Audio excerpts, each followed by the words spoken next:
U.S. Secretary of State Mike Pompeo announced this week that the U.S. will be lifting self-imposed restrictions on US-Taiwan ties.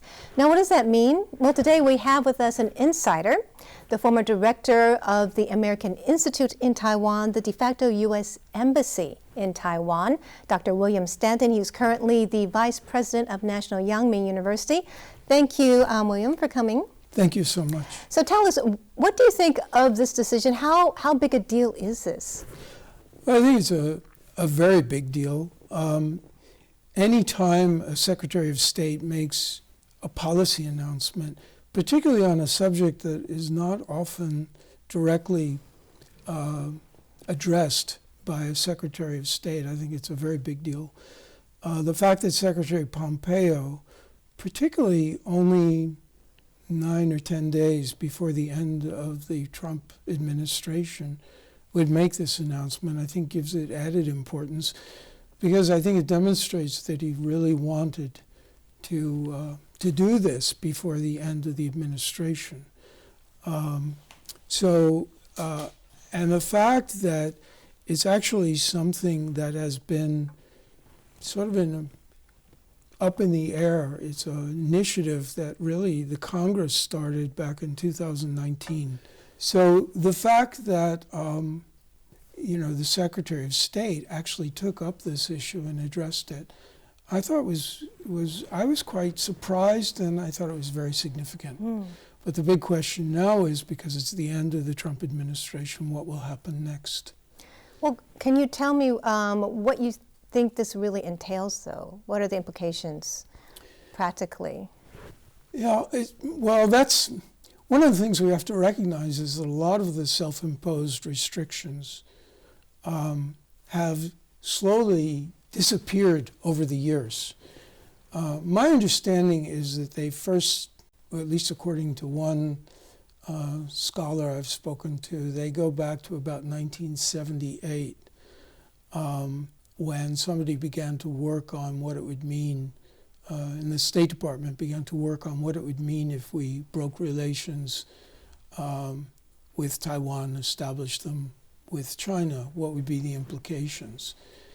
And they came up with various issues that would have to be addressed, including how do we talk about Taiwan? How do we talk about the Taiwan government? How do we talk about the relationship between the United States and Taiwan? What do we do about what was formerly diplomatic relationship? What kind of a relationship how would we describe it now in the future? So they came up with a whole list of things that you could or could not do. In fact, I found just last night, looking because I knew I would be talking to you, a piece of paper, unclassified, with no date on it, but I'm pretty sure I was given before I came to Taiwan in 1986 for 10 months of language training.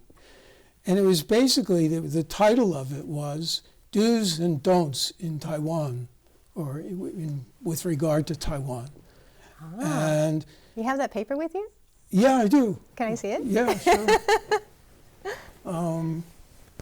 So what are some of the things here? Do use Taiwan, don't use Republic of China.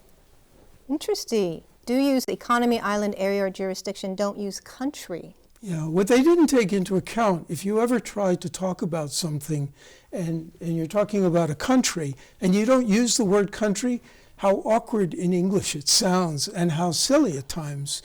I once went to a meeting with a high-level economic representative from the United States, and he was meeting with President Ma Ying-jeou, and repeatedly he referred to Taiwan as an important economic entity. Oh my gosh, that is so that sounds strange. It's so really strange. It's so strange. It's so bizarre in English. So many of the recommendations were like that, and practically speaking, were difficult to use. Do use Taiwan authorities, don't use Taiwan government? Yeah. Wow. Do you use Taiwan representatives? Don't use government officials? Right. Do you use Taiwan as an adjective? Don't use Taiwanese, except referring to descendants of pre-1949 inhabitants. In fact, I was reprimanded once when early on I'm in the State Department. I was writing something and I put Taiwanese believe. I don't know what the thing was, but somebody at a higher level called me up and basically reprimanded me because he said that's an incorrect use of Taiwanese, that you can only use Taiwanese if you're referring to the pre-1949 the people who lived here before the Chiang Kai-shek and his whole group. Well, I guess they could have added, I don't know, but I guess they excluded even the Yuanjumin who had been here even longer. Indigenous. Mm-hmm. So things like that, also in English, so you were always writing the people of Taiwan or the Taiwan people, which is odd in English because you never put a noun before a noun. Right, you should say the Taiwanese. Right? Now they say Taiwanese. Well, by the time I was AIT director, I always said the Taiwanese. So this didn't, they changed by the time you were AIT director? Well, it didn't change. I mean, it never, as far as I knew, went out of existence. But over time, people just weren't keeping up with those rules. So were you able to call Taiwan a country when you were AIT director? I always referred to Taiwan as a country. You did? Yeah. So things evolved and nobody ever changed. noticed, I don't think. I mean, I would say Taiwan, is an important country.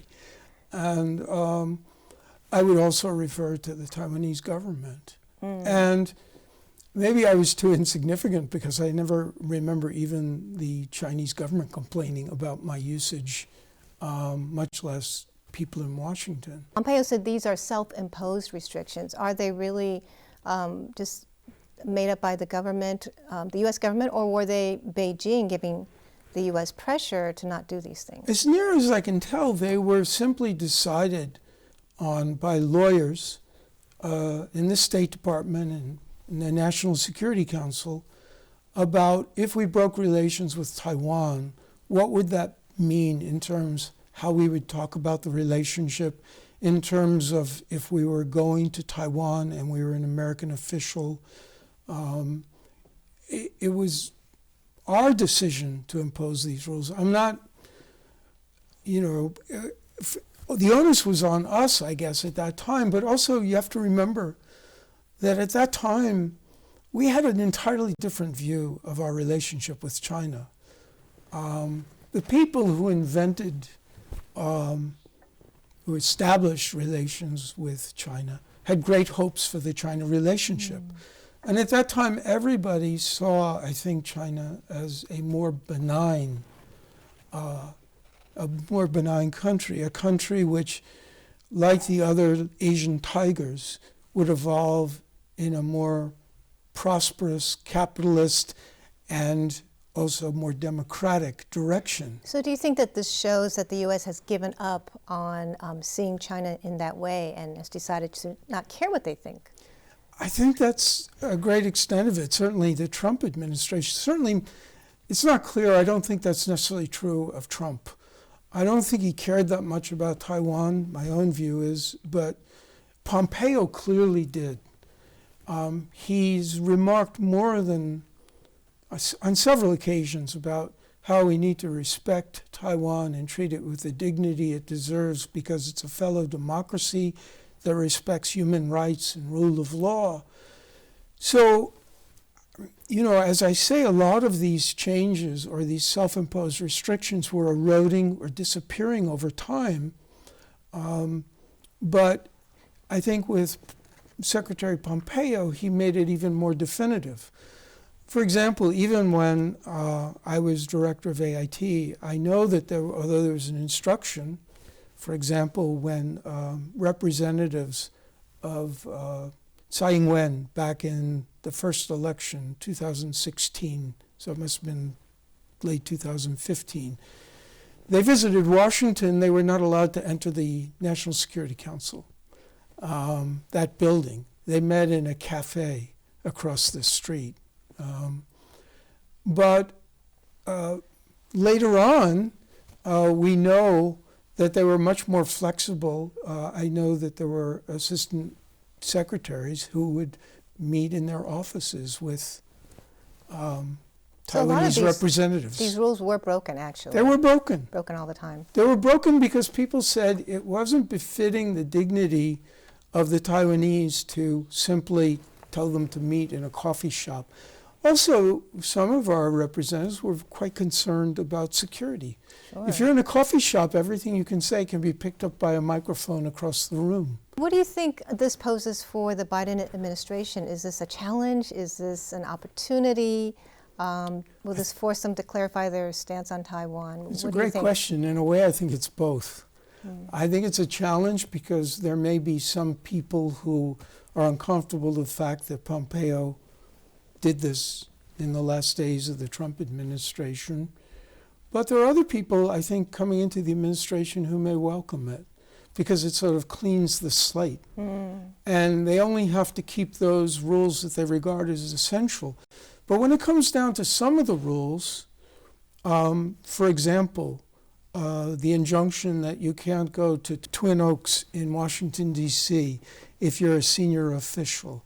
You can't, in any case, go to the National Day celebration for Taiwan at Twin Oaks. Will those change? I don't know. Because those are the things that are more noticeable to the PRC government, and therefore they might object.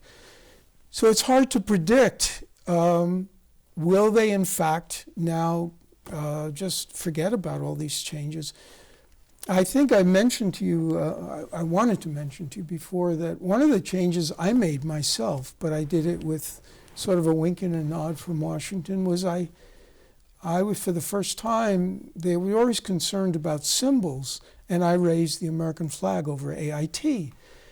And I did that because I thought, if we were the American Institute of Insurance, as Americans, we could put up a flag. Americans everywhere have the right to put up a flag. Why should we be deprived of that right? So, but what I did was I talked to somebody who was a retired, very high-level official. And I said, if I go through channels, I'm not sure this will work. I want you to talk to somebody at a very high level at the White House or in the State Department. So they were okay with that? And obviously, that person supported it. Oh, that's good. He wanted the flag to go up. So he called me up one day, and he just said, go ahead. And we had a ceremony the next day, and we rose the flag. And I remember the day, although I can't find a picture at the moment, there was one of our Taiwanese guards who had been around when we had lowered the flag over our embassy when we had broken relations back in 1979. He was there, and he actually cried. Oh. It was so moving for him, and it was moving for all of us. We were very excited and happy about that. So, the thing was, I also knew, once you put up the flag, nobody can ask you to take it down again. I mean, that's very un-American. Take down the American flag? No, it's not going to happen. So I knew that was a fait accompli. It was, it was an accomplished fact now. Great job. Well, how do you see US-Taiwan ties going forward with the new Biden administration coming in? Well, there's a lot to be seen. I'm enthusiastic about some of the people I see coming into government, less so with others, but I know for a fact that the Taiwanese are very nervous about this because there was a poll taken a week before the U.S. elections, and 53% of Taiwanese people said they wanted Trump to win. And I think that represents a serious misunderstanding of Trump.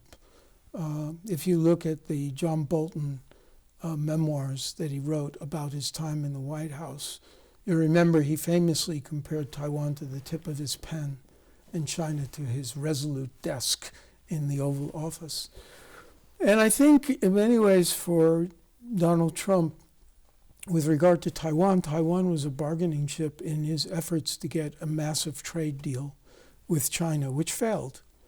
I think he always saw potentially using Taiwan in some way in that manner. But he had people around him who were very pro-Taiwan, whether it was John Bolton, who was quit whether it was Mike Pompeo as Secretary of State. He picked an administration that was very strongly supportive of Taiwan and wanted to make a difference, and recognized not only had the PRC turned out not to be the country we had hoped it would become, but Taiwan had far exceeded anyone's expectations.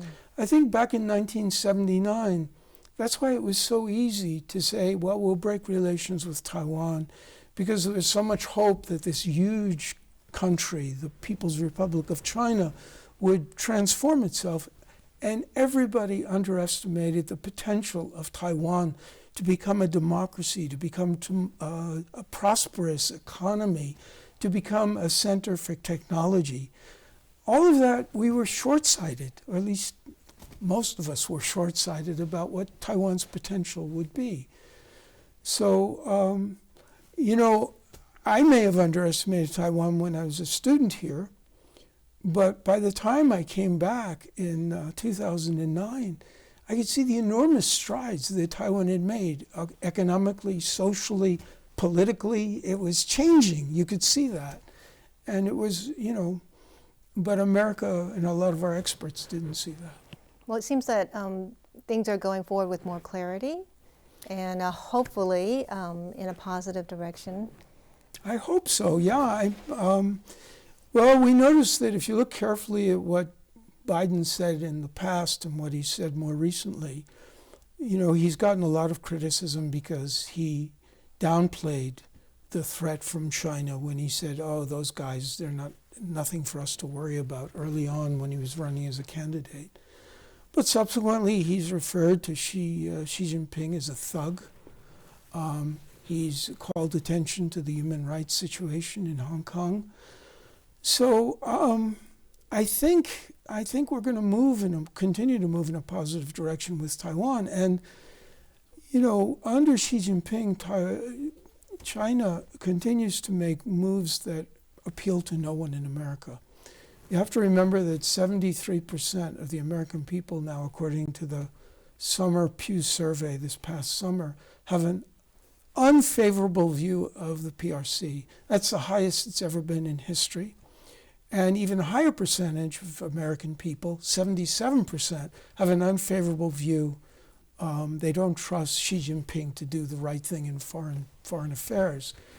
So then you also have a Congress, which more than any time in my 34 years as a U.S. diplomat, and since then, we have a Congress which is totally unified in support of Taiwan. Even during the Trump period, there were 6 important pieces of legislation, mostly rhetorically encouraging the government to do things, but they were all very supportive of Taiwan. So I think there's a willingness, and I think there's strong support for a continuing improvement in US-Taiwan relations. And we can throw this out the window now, right? Things like this? I don't know. Well, no, because it still says you can't enter on a diplomatic passport if you're a diplomat. I mean, that may stay because that's inherent until the day comes that we say we're establishing diplomatic relations. Okay. Well, it's been fascinating speaking with you, William, and hearing the inside story on all these interesting do's and don'ts about Taiwan. And I've been speaking with Dr. William Stanton. He is the former director of the American Institute in Taiwan, the de facto U.S. Embassy in Taiwan. He's the current vice president of National Yangming University. Thank you for being here in Taiwan and being such a great friend of Taiwan. I love Taiwan.